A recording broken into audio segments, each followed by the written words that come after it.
Hello everyone, welcome and welcome back to my channel. NTA का official notice आ गया है। उन्होंने लिखा है सब्जेक्ट में NEET UG 2026 decision on the examination of third mid 2026। अभी तक इनका ट्रॉमा ख़त्म नहीं हो रहा है, फिर से ट्रॉमा दे दिया है। 2024 में जब इतना बड़ा पेपर लीक हुआ था, लोग इतना कॉन्फ्रेंस पता नहीं, कोर्ट में इतनी सुनवाई हुई, तब तो पेपर इनका रिकंडक्ट नहीं हुआ है। लेकिन अब इनका पेपर रिकंडक्ट हो रहा है और इन्होंने लिखा है कि जो 10 तारीख को उन्होंने प्रेस रिलीज की है, तो वो हम उसको फेयर तरीके से कंडक्ट कराना चाहते हैं, पेरेंट्स के लिए और बच्चों के लिए और जो मेंबर ऑफ पब्लिक हैं उनके लिए ये सब कराना चाहते हैं। और उन्होंने बोला है कि जो अनफेयर चीज़ें हुई हैं, उनकी सेंट्रल ब्यूरो है, उनको भी इन्वेस्टिगेशन में पता चला है कि हाँ कुछ तो हुआ है। आज तक उनको हमें लगता है पेपर का पता नहीं चला था कि पेपर लीक भी हो रहा है, लेकिन मुझे लगता है उनको इस बार ही पता चल रहा है। तो आप देख सकते हैं उनका ऑफिशियल नोटिफिकेशन है।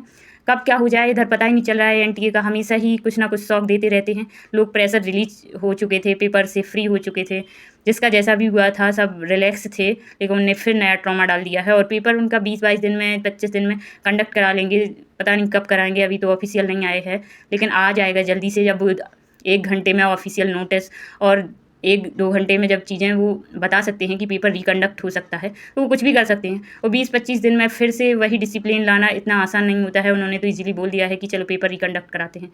जब पेपर रिकंडक्ट होना चाहिए था तब तो पेपर रिकंडक्ट नहीं हुआ है, लेकिन अब हो रहा है। पता नहीं इसके पीछे भी क्या है, कुछ होगा उनका, इसके पीछे भी कोई ना कोई रीज़न होगा। नहीं तो 2024 में इतनी बड़ा मास लीक हुआ था, तब तो रिकंडक्ट नहीं हुआ, सीजीआई भी डिसीजन नहीं ले पा रहे थे। लेकिन आज देखो तुम, 10 तारीख को पता चल रहा है, प्रेस रिलीज हो रही है कि पेपर लीक हुआ है, और 1 दिन बाद पता चल रहा है कि हाँ पेपर रिकंडक्ट हो रहा है। इतनी आसानी से अगर चीज़ें हो जाएँ तो इंसान को डाउट तो होगा, डेफिनेटली डाउट होगा, लेकिन क्या कर सकते हैं, जैसा है चल रहा है। ये चाय एजेंसी कुछ भी कर सकती है, इसका यही काम है, इतने लोगों का फ्यूचर बर्बाद ही कर रही है। आप पढ़ लें ये नोटिस जो इन्होंने लिखा है। वो कभी भी कुछ भी रिलीज़ कर सकते हैं, कभी भी रिजल्ट निकाल देते हैं, कभी भी उनका पेपर रिकंडक्ट हो रहा है, कभी भी कुछ भी।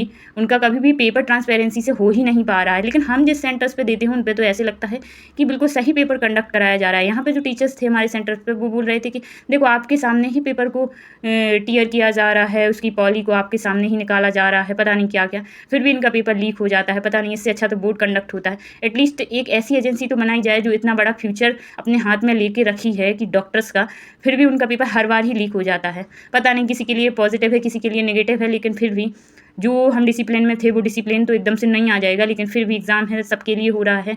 पता नहीं, ये उन्हें यही नहीं पता कि किन सेंटर्स पे उनका लीक हुआ है पेपर। कम से कम उन स्टूडेंट के लिए, अब सबके लिए कंडक्ट हो रहा है। तो ऐसा है कि थोड़ा उन्हें टाइम तो देना चाहिए, एटलीस्ट 2 मंथ 45 डेज या 2 मंथ, कुछ इतना टाइम देना चाहिए, जिससे हम फिर से जो भी तैयारी कर रहे हैं उसको फिर से कर सकें और चीज़ें ठीक कर सकें। एटलीस्ट इतना तो देना चाहिए। फिर से एक नया ट्रॉमा है, क्या ही कर सकते हैं। So thank you so much, आपका नीट फिर से कंडक्ट हो रहा है। Thank you.